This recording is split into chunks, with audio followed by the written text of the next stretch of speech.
It is its origin is in the I don't know how to pronounce this most of the time. The Caribbean, or the Caribbean, or the Caribbean.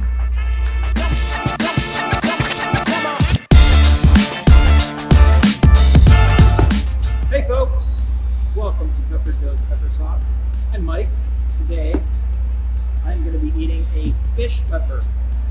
As you can see, they range from green and white striped before they're ripe. Kind of fade to an orange, and then they turn just a nice, beautiful, deep red color. So when they're ripe like this, they're a lot sweeter.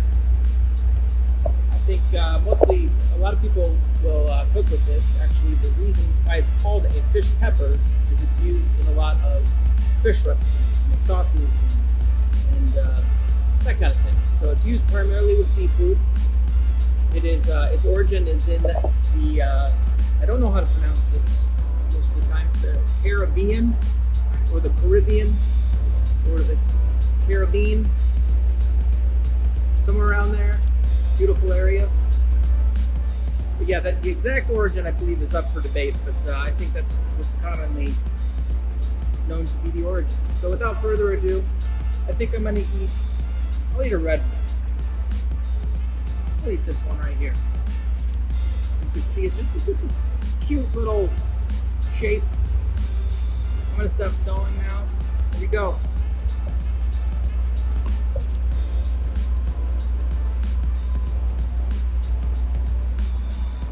A lot of seeds. Very sweet up front. A little bit of heat. I believe the range is supposedly between 5 and 30,000 Scovilles. This is probably on the lower end when it's red like this. It's nice and crunchy, very sweet, very seedy. The seeds don't seem to have a lot of flavors. It's a nice texture. But yeah, I personally have never cooked on these, but I've heard really good things. And I think I might try to make a sauce with it. As you can see, they're an ornamental plant, so they're really pretty. They have very reticulated leaves. Did I get that word right? I don't know. The leaves have stripes on them, is my point. Much like the fruit. Right here. They grow to about 2 to 3 feet tall. 80-day harvest time. And yeah, make them with fish. The fish pepper. Really good stuff.